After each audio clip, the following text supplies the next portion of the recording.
Astaghfirullah Rasulillah wa ala alihi wa sahbihi wa mawalah wa la hawla wa la quwata illa billahi wa ba'du. Alhamdulillah, segala puja dan puji hanya milik Allah subhanahu wa ta'ala, karena tidak ada zat yang pantas dipuja dan dipuji kecuali hanya Allah semata. Salawat dan juga salam kita hadiahkan kepada Rasul kita Nabi besar Muhammad sallallahu alaihi wa ala alihi wasallam. Sebagai faedah pagi hari kita akan membahas orang-orang yang tidak akan diterima salat mereka selama bulan Ramadan. Siapa mereka? Padahal kita tahu bahwa salat itu adalah silatun bainana wa baina rabbina. Salat itu hubungan kita dengan Allah subhanahu wa ta'ala. Apabila kita terhubung dengan Allah subhanahu wa ta'ala, maka segala hajat kita pasti akan dikabulkan Allah azza wa jalla. Tapi kalau seandainya kita terputus hubungan kita dengan Allah, maka secara otomatis hajat kita pun tidak akan dikabulkan Allah subhanahu wa ta'ala. Nah, ada orang-orang selama bulan Ramadan salat mereka tidak diterima. Siapa mereka? Tidak banyak muqaddimah. Yang pertama, berdasarkan hadis Nabi sallallahu alaihi wasallam, mereka adalah orang-orang yang datang ke tukang ramal, datang ke dukun. Dan itu berdasarkan hadis Nabi sallallahu alaihi wasallam, man ata arrafan fasa'ala an syai'in lam tuqbal lahu salatuhu arba'ina yawman. Barang siapa datang ke arraf, arraf ini artinya tukang ramal. Dalam dunia perdukunan ada disebut kahin, disebut arraf, dan disebut sahir. Tentu tingkatan yang paling tinggi adalah sahir, tukang sihir. Karena tukang sihir itu bisa menyakiti orang, bahkan bisa membunuh orang. Tapi kalau arraf dan kahin ini hanya sekedar meramal saja. Lalu apa bedanya antara kahin dan arraf? Ada yang mengatakan bahwa arraf itu meramalkan sesuatu yang akan terjadi, sementara kahin itu meramalkan sesuatu yang telah terjadi. Tapi dua-duanya mengaku mengetahui yang gaib. Itulah letak kekufuran, karena tidak ada yang tahu yang gaib kecuali Allah. Maka siapapun yang datang ke dukun di bulan Ramadan, maka solatnya tidak akan diterima selama 40 hari. Ma'asyiral muslimin yang dimuliakan Allah subhanahu wa ta'ala, terjadi silang pendapat di antara para ulama tentang hukum orang yang datang ke dukun. Ada 4 perkataan para ulama. Yang pertama, man atahu wa saddaqahu fi qawlihi mu'taqidan ala annahu idda'a bi ilmil ghaibi fa innahu yukaffar kufran mukhrijan minal millati. Siapa yang datang ke dukun kemudian membenarkan dukun itu, dan dia meyakini bahwa si dukun ini paham dengan perkara gaib, mengaku-ngaku tahu yang gaib, dan dia percaya pula dengan dukun itu, maka ulama mengatakan tidak ada khilaf, orang seperti ini kafir, keluar dari Islam. kalau dia sampai meyakini si dukun itu tahu yang gaib. Kenapa? Karena dia telah mendustakan Al-Quran, di mana Allah Subhanahu wa Ta'ala mengatakan di banyak ayat dalam Al-Quran bahwa tidak ada yang tahu yang gaib kecuali Allah Subhanahu wa Ta'ala. Ini yang pertama. Yang kedua, kalau dia datang ke dukun wasaddaqahu dan membenarkan ma i'tiqadihi annahu la ya'lam al-ghaiba, dia yakin dukun itu tidak tahu yang gaib, tetapi dia yakin bahwa dukun itu ya'khudhu akhbarahu minal jin, mengambil ramalan-ramalannya dari jin yang mencuri dengar dari langit. Dia yakin itu. Maka ulama mengatakan ada dua hukumnya. Pendapat yang pertama, tetap keluar dari Islam, karena bagaimanapun meminta pertolongan kepada jin itu kekufuran. Tapi pendapat yang kedua mengatakan tidak sampai kufur, tetapi dia fasik, melakukan dosa besar. Inilah yang mengakibatkan kemudian orang yang datang ke dukun, walaupun hanya sekedar bertanya dan tidak meyakini, tetap solatnya 40 hari ditolak. Adapun kalau seandainya dia datang ke dukun hanya menguji saja, maka tidak kufur, bahkan terkadang dibolehkan. Contoh seperti kisah Hajjaj ibn Yusuf Al-Thaqafi. Hajjaj ibn Yusuf Al-Thaqafi ini seorang pakar Quran, tapi dia sangat zalim karena banyak membunuh sahabat Nabi. Hajjaj ibn Yusuf Al-Thaqafi, satu hari dia memanggil dukun, kemudian dia mengambil beberapa kerikil dan dihitung oleh dia. Kemudian dipegangnya kerikil itu dalam genggamannya dan mengatakan, berapa jumlah kerikil yang ada di tanganku ini? Rupanya sang dukun mengatakan sekian dan sekian, benar persis seperti jumlah yang ia hitung dalam genggaman tangannya itu. Kemudian Hajjaj ibn Yusuf mengambil lagi, tanpa menghitung langsung diambil, kemudian diletakkan di genggamannya. Sementara Hajjaj sendiri tidak tahu berapa hitungannya. Kemudian dia mengatakan di hadapan dukun, berapa jumlahnya? Rupanya dukun itu tidak bisa menjawab.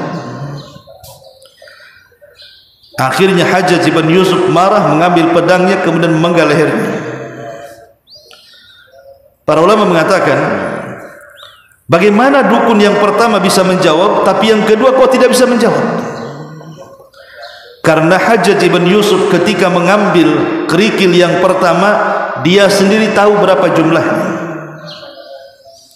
tetapi pada kali kedua dia sendiri tidak tahu jumlahnya. Maknanya di sini ada hubungan antara jin qarin kita dengan jin yang ada pada dukun tadi. Jadi jin yang ada pada dukun itu ada komunikasi dengan jin kita yang ada di badan kita, disebut dengan qarin. Qarin tahu karena kita tahu, dan qarin tidak tahu kalau kita tidak tahu. Disitulah penyebabnya. Tapi syahidnya di sini bahwa siapapun yang datang ke dukun, solatnya tidak akan diterima selama 40 hari sampai dia bertobat kepada Allah Subhanahu wa Ta'ala. Ini yang pertama. Yang kedua, orang yang kecanduan minum khamr. Disebutkan dalam sebuah hadis, Nabi sallallahu alaihi wasallam mengatakan dari Abdullah ibn Umar radhiyallahu anhu, qala qala Rasulullah sallallahu alaihi wasallam, man syaribal khamra wa sakira lam tuqbal lahu salatu arba'ina sabahan wa in mata dakhala an-nar fa in taba taballahu alaihi wa in ada fashariba fasakira lam tuqbal lahu salatu arba'ina sabahan fa in mata dakhala an-nar fa in taba taballahu alaihi wa in ada kana haqqan 'ala Allah an yasqiyahu min radghatil khabal yaumal qiyamah. Qalu ya Rasulullah, wa ma radghatul khabal? Qala usaratu ahli an-nar. Rawahu Ibnu Majah wa sahhahu Albani fi Sahih Ibnu Majah. Kata Nabi SAW, siapa yang minum khamr sampai dia mabuk, maka solatnya 40 pagi hari tidak akan diterima. Dan kalau dia mati, dipastikan masuk neraka. Dan kalau dia bertobat, Allah terima tobatnya. Dan kalau dia mengulang, kemudian meminum khamr lagi, kemudian dia sampai mabuk, maka kembali solatnya 40 pagi tidak akan diterima. Kalau dia mati dipastikan masuk neraka. Kalau dia tobat, Allah terima tobatnya. Kalau dia mengulang lagi, kemudian dia minum khamr dan dia mabuk, maka Allah akan memberikan minum kepadanya kelak pada hari kiamat dari radghatul khabal. Sahabat bertanya, apa radghatul khabal itu wahai Rasul? Maka Rasul mengatakan, usaratu ahli nar, nanah dan darahnya penduduk neraka. Dari sini kita tahu bahwa kalau di bulan Ramadan orang masih minum khamar, mungkin dia puasa, dia tarawih, tapi habis itu dia mabuk gitu ya, dan tidak bertobat, maka 40 hari solatnya tidak akan diterima. Ini yang kedua. Dan kita tahu bahwa khamar ini umul khaba'is, kata Rasul, induk daripada seluruh kerusakan. Kemudian yang ketiga, hadis Nabi SAW. Hadis ini dari Abi Hurairah radhiyallahu anhu. Nabi SAW bersabda, innar rajula la yusalli 60 sanatan la yaqbalu Allahu lahu salatan la'allahu yutimma ar-ruku' wa la yutimma sujud. Kata Nabi SAW, terkadang seorang laki-laki dia salat selama 60 tahun. 60 tahun dia salat, tetapi Allah tidak menerima salat. 60 tahun dia salat, Allah tolak pula salatnya. Apa alasannya? Karena terkadang dia sempurna rukunya tapi tidak sempurna sujudnya, atau sebaliknya. Hadis ini dihasankan oleh Syekh Nasiruddin Al-Albani dalam kitab Silsilah Al-Hadis As-Sahihah. Dan para ulama mengatakan, lihat bagaimana dampak orang yang tidak tumaninah dalam salat itu. Karena kita lihat di masyarakat kita ini, contoh salat tarawih, saya lihat YouTube itu ada yang 5 menit itu berapa itu, bisa 23 rakaat, bayangkan. Itu satu nafas itu, bacaannya bisa satu nafas kan, atau dolin saja, atau ruku saja. Itu kalau kakek-kakek bisa sakit pinggang atau bisa tarawih itu. Lah ini macam mana dia mau menyempurnakan ruku dan sujudnya, sementara ruku dan sujud itu rukun salat. Dia rukun, dia bukan sunnah salat, bukan wajib salat, tapi dia rukun. Kalau wajib saja, pamannya orang tidak melaksanakan tasyahud awal, dia bisa ganti dengan sujud sahwi. Tapi kalau cedera rukunnya, maka sama dengan membatalkan salat. Maka dari sini, kalau seandainya seseorang kemudian salat baik wajibnya atau sunnahnya, dan dia tidak pernah khusyuk dalam salatnya, artinya tidak tumaknina, gerakannya tidak memperhatikan dalam sujud dan rukuknya, maka salatnya tidak akan diterima. Padahal ada sebuah hadis, apabila seseorang itu ruku dan sujud, maka Allah Subhanahu wa taala akan letakkan dosa-dosanya di kepala dan pundaknya. Apabila dia ruku, maka dosanya akan berguguran di situ, dan apabila sujud dia berguguran juga dosanya di situ. Lah ketika Nabi SAW bicara soal faedah salat apabila ketika Nabi SAW mempermisalkan bagaimana pendapat kalian kalau kalian memiliki sungai di hadapan rumah kalian, kemudian kalian mandi sehari 5 kali, bukankah akan bersih? Sahabat mengatakan tentu. Maka Rasul mengatakan begitulah salat ketika menggempur dosa-dosa kalian. Lah kapan berguguran dosa ketika salat itu? Saat ruku dan sujud itu. Nah, itulah berguguran dosa di situ. Kalau seandainya kemudian rukunya tidak benar, solatnya juga tidak akan benar. Sebagaimana sujudnya kalau tidak benar, solatnya pun tidak dianggap benar. Maka ini juga harus perhatian, bahwa solat itu bukan hanya semata-mata asal bergerak, asal membaca, tidak. Tapi di sana ada tumakninah. Ini yang ketiga.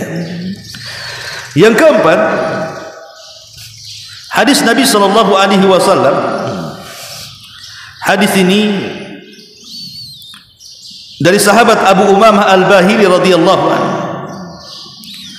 Nabi SAW mengatakan salasatun la tujawizu salatuhum adhanahum. Ada 3 kelompok kata Rasul, di mana solat-solat mereka tidak sampai ke telinga-telinga mereka. Artinya solat mereka ditolak oleh Allah Subhanahu wa ta'ala, bukan ditolak sah dan tidaknya, bukan. Sebab kalau dia mendatangkan wajib rukun, sah saja ibadah itu. Maksudnya di sini tidak ada dapat pahala sama sekali. Sebagaimana para syurah hadis mengatakan, maksudnya adamu irtifa'i salati haula bi adami qabuliha qabulan kamilan au la tartafi'u ila Allah raf'al amali salih. Maksudnya salat mereka tidak diterima atau tidak diangkat itu, maksudnya pahala mereka tidak diangkat. Ya mungkin salatnya sah, tapi tidak ada pahalanya. Kan percuma jadinya kalau tidak ada pahala. Kan gerak-gerak dari awal sampai akhir, jungkir balik, tahu-tahu nggak ada pahalanya. Ibarat anda kerja sama saya, bangun rumah, saya nggak kasih upah, kan capek saja akhirnya. Lah siapa mereka orang-orang yang tidak diangkat ini? Tidak diterima solatnya, maksudnya tidak berpahala sama sekali solatnya, bahkan tidak dianggap amal saleh. Yang pertama, al-abdul abiq hatta yarji, budak yang lari dari majikannya sampai dia kembali. Tentu di zaman sekarang agak sulit perbudakan, tapi di zaman dulu banyak perbudakan. Dan Islam itu adalah agama yang berusaha menghapuskan perbudakan. Makanya kita lihat dalam kafarah-kafarah dalam Islam itu selalu ada kalimat memerdekakan budak. Itu selalu.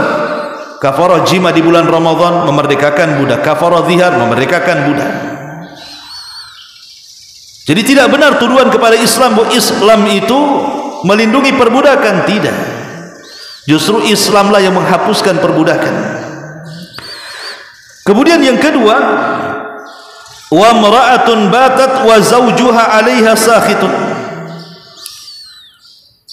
Yang kedua, seorang wanita yang tertidur sementara suaminya sedang marah kepadanya. Maksudnya di sini isyarat kepada hadis Nabi sallallahu alaihi wasallam, idza da'a ar-rajulu imra'atahu fa'abat la'anathal malaika hatta tusbih. Apabila seorang suami mengajak istrinya tidur kemudian dia enggan, maka si istri akan dilaknat malaikat sampai waktu pagi. Maka wanita-wanita yang membuat marah suaminya karena tidak mau berhubungan dan tidak ada uzur yang syar'i, maka berdasarkan hadis ini salatnya tidak akan diangkat pahalanya. Nah, sampaikan sama istri antum yang punya istri. Kemudian yang ketiga kata Nabi SAW, wa imamu kaumin wa hum lahu karihun. Dan imam sebuah kaum, ada yang mengatakan maksudnya seorang pemimpin negara, ada yang mengatakan pemimpin dalam salat, dan dia dibenci makmumnya. Tentu yang dimaksud di sini kata Syekh Shalih Fauzan hafizahullah taala adalah dibenci karena sebuah kebenaran. Mungkin imamnya fasik, Mungkin imamnya fasik, dia ahli bid'ah. Mungkin imamnya tidak punya akhlak. Mungkin imamnya tidak benar solatnya. Mungkin asal-asalan solatnya, akhirnya benci makmumnya. Lah imam-imam yang seperti ini tidak diangkat pahalanya. Inilah tiga manusia kata Nabi SAW, di mana solat mereka tidak sampai telinga mereka. Dalam riwayat yang lain, walaupun sebagian melemahkan, tapi ada juga yang menghasankannya, ada tambahan wa ikhwani mutasarimani, dan dua bersaudara yang saling bermusuhan. Tentu yang dimaksud saudara di sini bisa nasaban wadinan, maksudnya saudara senasab, mungkin kerabat gitu ya, ataupun saudara seagama. Kita bermusuhan dengan dia, apalagi di bulan Ramadan.